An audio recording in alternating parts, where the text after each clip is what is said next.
100 ऊँट की कहानी। अजय राजस्थान के किसी शहर में रहता था।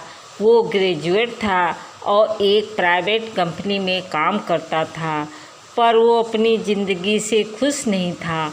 हर समय वो किसी न किसी समस्या से परेशान रहता था और उसी के बारे में सोचता रहता था। एक बार अजय के शहर से कुछ दूरी पर एक फकीर बाबा का काफिला रुका हुआ था।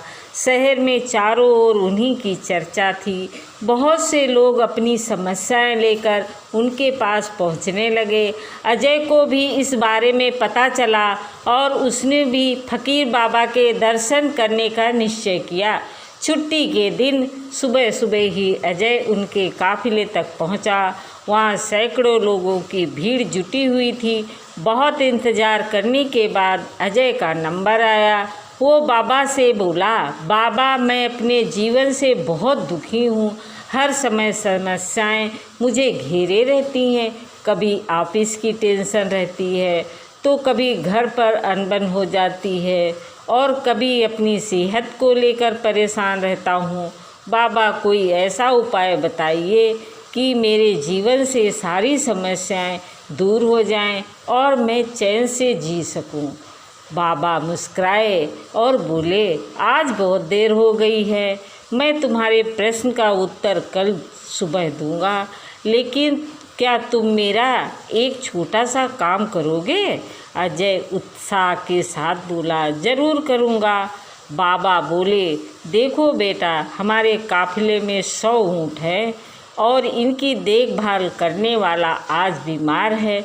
मैं चाहता हूँ कि आज रात तुम इनका ख्याल रखो और जब 100 के 100 ऊँट बैठ जाएं तो तुम भी सो जाना। ऐसा कहते हुए बाबा अपने तंबू में चले गए। अगली सुबह बाबा अजय से मिले और पूछा, कहो बेटा, नींद अच्छी आई? अजय दुखी होते हुए बोला, कहाँ बाबा, मैं तो एक पल भी नहीं सो पाया। मैंने बहुत कोशिश की, पर मैं सभी ऊँटों को नहीं बैठा पाया। कोई न कोई ऊँट खड़ा हो जाता था। मैं जानता था यही होगा। आज तक कभी ऐसा नहीं हुआ कि सारे ऊँट एक साथ बैठ जाएं। अजय नाराज़गी के स्वर में बोला, तो फिर आपने मुझे ऐसा करने को क्यों कहा? बाबा बोले, कल रात तुमने क्या अनुभव किया? यही ना कि चाहे कितनी भी कोशिश कर लो, सारे ऊँट एक साथ नहीं बैठ सकते। तुम एक को बैठाओगे तो कहीं दूसरा खड़ा हो जाएगा। इसी तरह तुम एक समस्या का समाधान करोगे तो किसी कारणवश दूसरी खड़ी हो जाएगी। पुत्र, जब तक जीवन है समस्याएं तो बनी रहती है, कभी कमी तो कभी ज़्यादा। अजय ने जिज्ञासावश पूछा, तो हमें क्या करना चाहिए?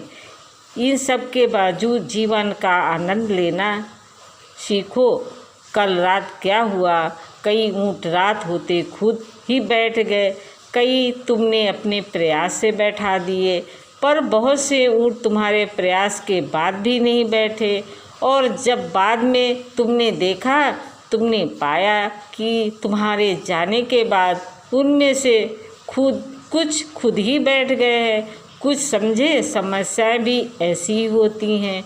कुछ तो अपने आप ही ख़त्म हो जाती हैं, कुछ को तुम अपने प्रयास से हल कर लेते हो और कुछ तुम्हारी कोशिश करने के बाद भी हल नहीं होती। ऐसी समस्याओं को समय पर छोड़ दो, उचित समय पर वो खुद ही ख़त्म हो जाती हैं। और जैसा कि मैंने पहले कहा, जीवन है तो कुछ समस्याएं रहेगी ही, पर इसका ये मतलब नहीं है कि तुम दिन रात उन्हीं के बारे में सोचते रहो। ऐसा होता तो ऊँटों की देखभाल करने वाला कभी सो नहीं पाता। समस्याओं को एक तरफ रखो और जीवन का आनंद लो। चैन की नींद सो जाओ। जब उनका समय आएगा तो वो खुद ही हल हो जाएंगी। पुत्र, ईश्वर के दिए हुए आशीर्वाद के लिए इसे धन्यवाद सीखो। पीड़ाएं खुद ही ख़त्म हो जाएंगी। तो आपको ये कहानी कैसी लगी, हमें कमेंट करके ज़रूर बताइए। और ऐसी ही और भी कहानियाँ पढ़ने के लिए हमारे इस ब्लॉग को सब्सक्राइब ज़रूर करें।